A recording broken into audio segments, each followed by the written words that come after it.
Et nous passons maintenant au budget primitif. Alors, ainsi que je l'ai dit tout à l'heure... Alors, je tenais avant tout à remercier M. Bousset des services, hein, je le réitère, parce qu'il y a eu bis repetita passentia, M. Février, c'est du latin. Donc, je tenais... J'ai rien dit, madame. Vous adressez à moi, je n'ai pas ouvert la parole. Alors, je m'en excuse, mais j'ai entendu un bruit de fond de votre côté, donc je l'ai déjà dit, c'est vrai, mais je le réitère. Ah, c'est M. Sauvant qui parlait, bon, on va le couper alors. Bien, je réitère mes félicitations au service parce que c'est un gros travail. Et sachez que monsieur Diconem vient travailler des fois à 5 h du matin pour élaborer son budget. Alors vous passez à 5 h du matin, vous voyez sa lumière allumée dans son bureau, et bien il est déjà au travail. Et il y a des jours où il vient encore plus tôt quand il a du boulot. Et il vient des fois le samedi. Donc je le remercie pour le travail qu'il donne et il ne compte pas les heures et il se donne à fond pour gérer la commune. Et M. Bousset passe aussi, je sais, jusqu'à 1 h ou 2 du matin pour vérifier tous les comptes. Bien, nous passons maintenant au budget et je laisse la parole à Jean Bousset. Alors, comme je vous l'ai dit, comme je le disais un instant et comme je le répète, nous allons avoir un budget primitif général commun. Un budget primitif médiathèque, un budget primitif maison de Petit Prince, un budget primitif caisse des écoles, et alors je répète, budget général commune, médiathèque, le Petit Prince, caisse des écoles, commune.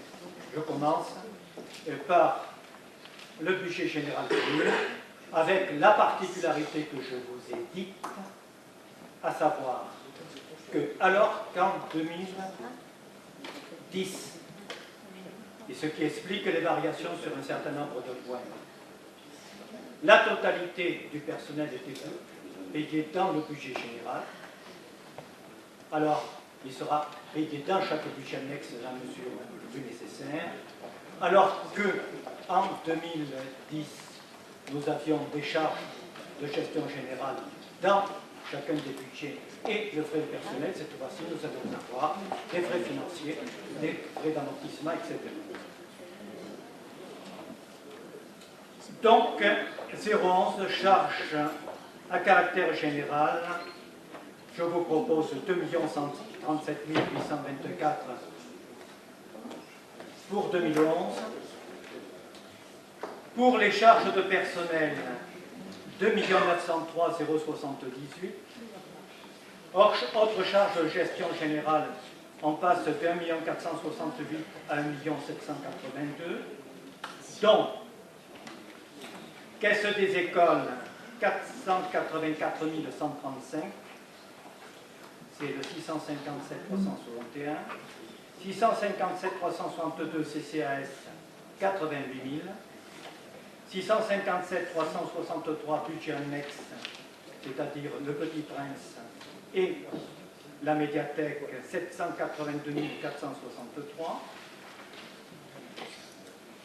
Charge exceptionnelle, 257 800. Donc titre annulé, 255 000, on y viendra tout à l'heure.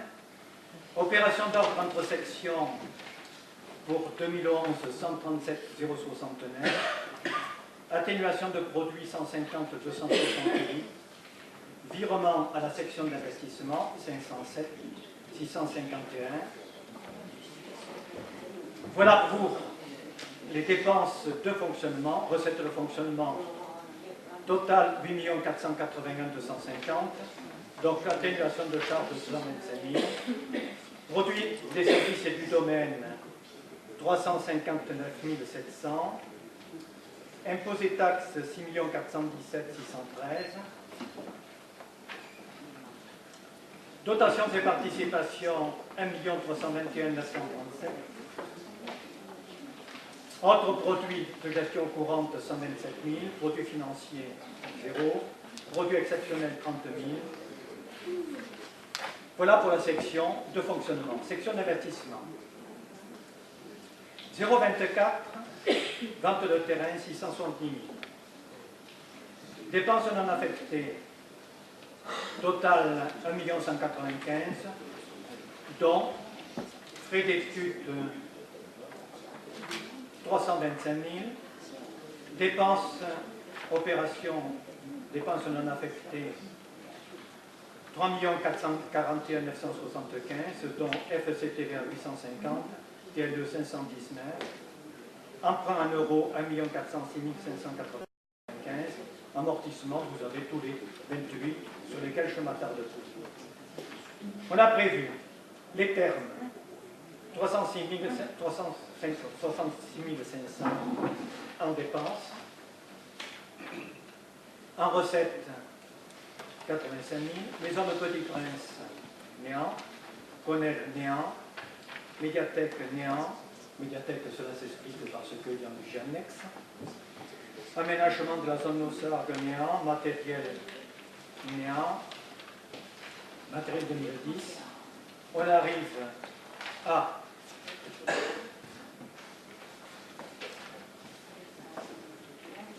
matériel 2011 135 450, VRD 2011 1 346 700, bâtiment 2011 616 000, développement durable 361 700, groupe scolaire 138 125, PPP éclairage fibre optique 35 500, et enfin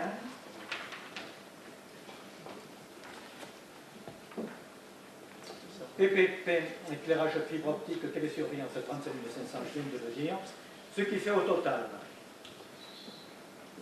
dépenses de fonctionnement pour le budget général 8 481 250, dépenses d'investissement 4 587 975.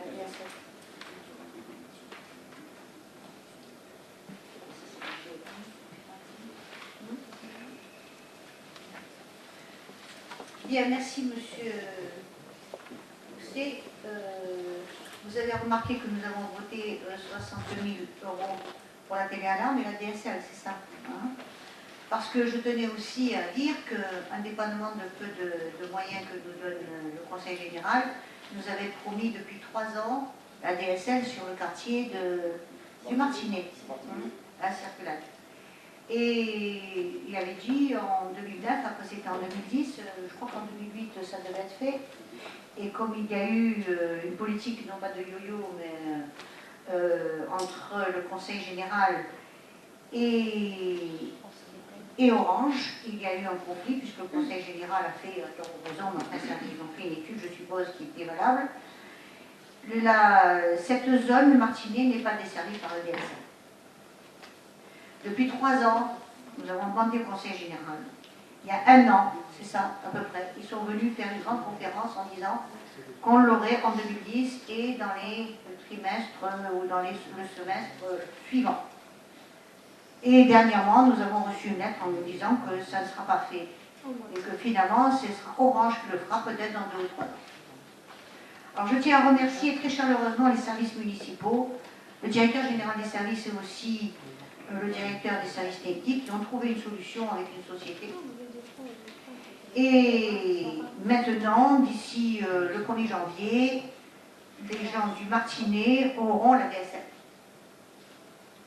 Grâce au service de la mairie Julignac. Ça sera moins cher, bien sûr, puisque ce sont des services qui commencent à 9 €, je crois, jusqu'à 29 €. Mais on peut avoir la DSL avec 15 € par mois. Bien sûr, il n'y aura pas la télévision Orange, mais il y aura la DSL. Malheureusement, nous sommes aux portes de Montpellier et nous n'avons rien eu. Alors on nous a dit, il nous faut un terrain. Comme nous avons beaucoup de terrain là-bas, on a dit, voilà, les terrains en dehors de Fond d'Espierre, ils sont à la disposition pour mettre une antenne. Et puis rien n'est venu. Et ça, c'est le Conseil général, je vous signale. Qui n'est pas à la hauteur, non seulement de ses devoirs et de ses engagements. Il est vrai que si nous avions une conseillère générale ou un conseiller général qui s'occupe des dossiers de la commune, nous n'en serions pas là. Nous avons quelqu'un d'incapable, d'inefficace et d'inopérant.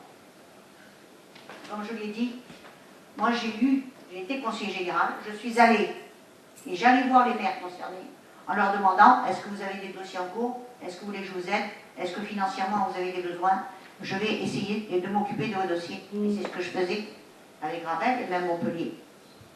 Et là, nous avons quelqu'un qui n'est pas du tout valable et pas à sa place. C'est pas comme ça qu'on travaille. C'est pas du boulot. On travaille les dossiers avec les maires, quels qu'ils soient. Quand on est élu, on est l'élu du peuple. Et non pas l'élu d'un parti politique. Et ça va se savoir. C'est honteux.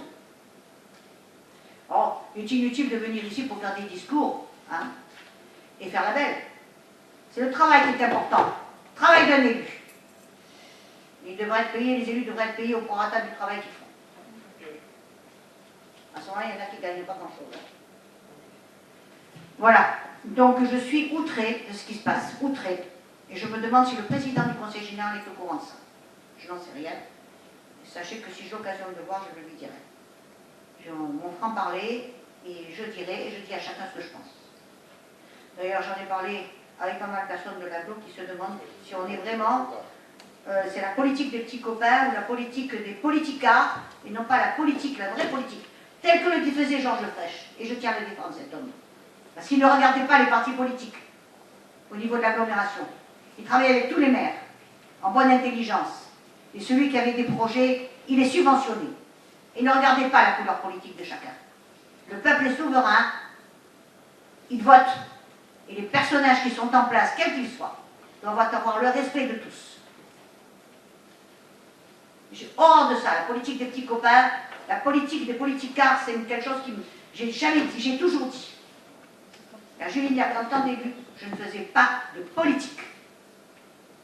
Je faisais de la gestion.